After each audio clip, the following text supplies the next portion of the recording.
So, we have the Philip Morris interview to go over, and we have an email in from Happy Go Lucky off Planet Moderness Forum. And so I think this will make us talk about everything that can be talked about with this. So bear with.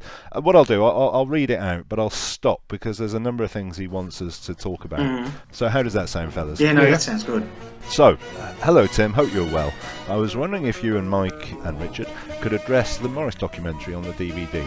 Specifically, the inconsistency regarding 1. Web3's disappearance with no mention of the station manager and the fire. Yeah, that is interesting. Maybe he's told the story so many times he's not going to say it, but he does mention something about last resting place, which sounds a bit sinister. Who's editing the interview? It's Paul Vanezis. Well, I think that tells you everything you need to know. I mean, all I have to say about it is he wasn't going to, I hope, start trying to out private collectors or whatnot on a BBC product. No, he wasn't going to do that. But that choice of words, we might find the last resting place of episode 3 of The Web of Fear. That's a bit odd. That is odd. It does sound like a grave, doesn't it, rather than an actual episode. It sounds like it's lied undisturbed for a long time. I mean, when we got burgled, I didn't wonder about the last resting place of my TV. Yeah. It was in someone's lockup, wasn't it? I think Vanezis might have had him up against the wall and said, there's no way that stupid story's going in this feature. Yeah. Write to Paul and ask him if that's the case, Richard. Okay, number 2 is telling everyone that he doesn't get to see his finds until after they've been released, yet he advised the BBC it would sell well, even though there's no Daleks or Cybermen and everyone would love it. Yes, so he reiterated again that he doesn't get to see this stuff, and he didn't get to see Enemy of the World until afterwards. And at the time, when he was being snippets of online conversations or interviews at the time, he said, I haven't seen it. I haven't had a chance to see it. And yet that refers to this repeated story now that was last aired, I think, was it on the Who Talk commentary? Yeah. That he had this conversation with this girl worldwide, and they wanted to run with Daleks and Cybermen, but he said, well, we'd seen something. So what do you make of that then? Yeah, look, it's interesting that he knew that it was worthwhile rather than then saying that he hasn't seen it. So he's not put it through a film, has he? So maybe he's spoken to them after it's been, at least some of it's been converted, digitally converted, and he's actually seen some of it whilst they were doing that, I guess, is the only answer there. Yeah, but that documentary shows them actually doing the cleaning of the films, and it's of Web. Right, yes. Yeah. Of a Web episode, but during the film, oh yes, I think if I remember correctly, he says, doesn't Paul says, do you remember this happened with Enemy episode 1? He does say that. I can't remember what he was talking about, the splices or something. Remember Enemy episode 1 took an hour. Yeah, it took an hour, and the next one took 10 minutes. Yeah. That's right. And it was like, do you remember this happening? Yeah. Now, you wouldn't say that if that had happened the previous day or the previous week.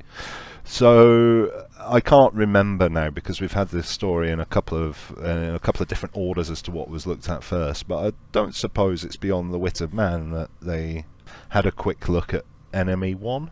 Vanezis definitely says he looked at Enemy first. Yeah. Right. Yes. Okay. And that was on Gallifrey Base, was it? And then there's the Daleks and Cybermen comment. What do you make of that one, guys? The way he tells the story, it's as if it's an option, isn't it?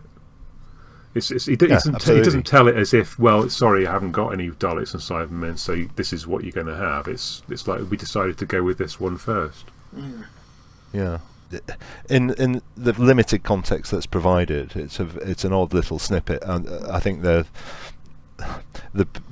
whoever it is at Worldwide seems to have an expectation that Daleks and Cybermen, or other material at least, is a viable option. And Phil's reply, as reported by him, but his reply seems to also agree that there is a choice, and that no, we're going to go with this. Yes. Number 4. Most revealing to me is that I spotted in the film vault that he showed us a Web of Fear episode 5 with the words copy B clearly on the label. Therefore, there's a copy A and possibly a copy C. How many other stories had these copy A and B on the tins on the film or the film leader? If we knew about these on the returns we have, say Evil of the Daleks 2, copy A or B, then we would have a better chance of getting a full set of a particular story. Don't you agree? I had a thought about this, the copy B. The copy B is obviously the copy that's sent to Hong Kong, the Hong Kong-Singapore one. Copy A is most likely Australia, I would suggest, being the first copy that they need to sell so they can sell it to other Commonwealth countries. Copy C could possibly be somewhere like New Zealand. And then the B and C in particular, not so much the A, but the B and C are then bicycled around the rest of the world, mainly to places in Africa. That analysis does work with the broadcast as we know it, doesn't it? Yeah. And therefore also fits in with the proposed bicycling route Yes. of Hong Kong, Singapore, Gibraltar, Zambia, Nigeria. Yeah. But that's assuming that copy B was written on there by someone at Enterprises. Well, it would be the BBC making the copy. Yeah, BBC Sydney. Because if you notice, all of these copies that I've mentioned, they're all coming out of BBC Sydney, which is quite interesting in that it seems to... Oh, is that a fact? Well, yeah, because they did the Hong Kong ones as well. Oh, right. That's not in Wiped, is it? I can't remember. There's not a lot known about BBC Sydney and how they operated. Look, they seem to have done the distribution for Australia, New Zealand, and also Asia, which is Hong Kong, Singapore are both in Asia. They certainly didn't do Africa, but the African ones weren't getting first struck stuff. And I think that there was a comment by John Predel on the Missing Episodes forum. I think it was yesterday, maybe this morning. I can't remember where he's talking about these particular things. Somebody mentioned about the copies, copy A and copy B, I think. And he's talking about the bicycle routes and stuff like that, and that they wouldn't have struck copies just willy-nilly because it was too expensive to do it. And I say I could never see them striking a new copy for somewhere like Gibraltar or even Zambia, or even Sierra Leone for that matter, because they just simply weren't the type of places that would be able to afford it. And why would they when they could get them from somewhere else? So it's interesting. I don't think, just to answer Roger's question, I don't think there are any other instances of copy A or B or C being known to have been written on the film leaders or on the tins. I don't believe there are. I sought other opinions on this because I wanted a bit of help trying to understand it, and I was pointed towards the Restoration Team website where, and I hadn't picked up on this before, is that the original copy of Web 1 is struck from a different negative to the copy that was found in Nigeria. Yeah. Okay.